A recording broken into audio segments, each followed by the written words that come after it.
Setelah para penghuni terpaksa mundur, pria kacamata yang selamat mulai menyusun rencana baru. Mereka menyadari bahwa meskipun pintu rumah Zhang Yi terbuat dari baja, dindingnya hanya dari batas semen biasa. Mereka pun beralih memukul dinding di samping pintu dan retakan mulai muncul. Namun saat memeriksa lebih lanjut, mereka terkejut menemukan lapisan baja di balik dinding tersebut.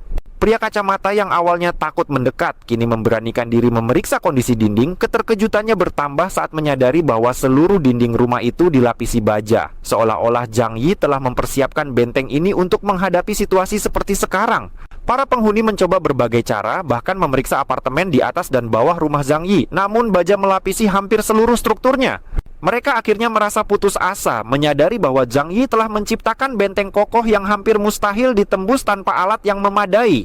Dua penghuni saling memandang penuh harap, namun segera tersadar dari niat buruk mereka. Salah satu dari mereka mengingat bahwa balkon Zhang Yi terbuat dari kaca, dan ini memberi mereka ide baru. Dengan papan kayu dari apartemen sebelah, mereka mencapai balkon Zhang Yi dan mencoba mendobrak masuk. Sayangnya, kaca itu ternyata anti peluru dan ledakan, membuat mereka kecewa karena usahanya sia-sia. Zhang Yi yang duduk tenang di dalam kemudian membantu mereka dengan melempar beberapa bom ke lubang dinding yang ada. Bom itu jatuh dari langit-langit balkon, menghantam dan membakar para penghuni yang berkumpul di sana. Dalam sekejap teror dan kepanikan melanda, salah satu dari mereka melompat untuk menghindari api. Sementara lainnya bertahan dalam panas yang menyebar, merasa hangat namun dengan penderitaan yang tak tertahankan. Para penghuni yang mencoba kembali ke apartemen sebelah dihadang oleh yang lain, takut terperangkap dalam kobaran api. Beberapa jatuh dari papan kayu, sementara yang lain memanfaatkan panas itu untuk sedikit menghangatkan tubuh. Zhang Yi hanya menyaksikan semua kekacauan itu dengan tenang. Para penghuni yang putus asa kembali mendatangi balkon Zhang Yi, memohon makanan. Tanpa rasa iba, Zhang Yi memperlihatkan piring pasta hangat di hadapan mereka, menikmati ekspresi mereka yang penuh harap. Ia pun mengumumkan bahwa siapapun yang membawa kepala Chen Zheng akan mendapat pasokan makanan selama seminggu.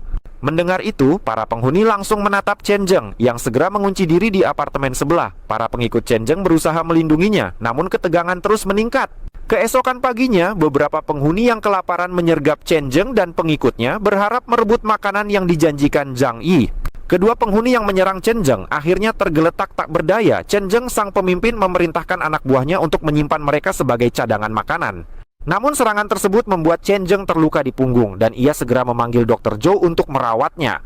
Saat merawat luka, Dr. Zhou menegaskan bahwa jasanya tidak gratis. Chen Zheng menawarkan makan bersama mereka sebagai imbalan, tetapi Dr. Zhou menolak saat melihat panci berisi daging manusia, lebih memilih mati kelaparan. Chen Zheng pun berjanji bahwa Zhou Qi'er akan menjadi yang terakhir dijadikan makanan. Meskipun Dr. Zhou mencoba pergi, Chen Zheng menahannya hingga lukanya sembuh. Akhirnya Zhou Qi'er duduk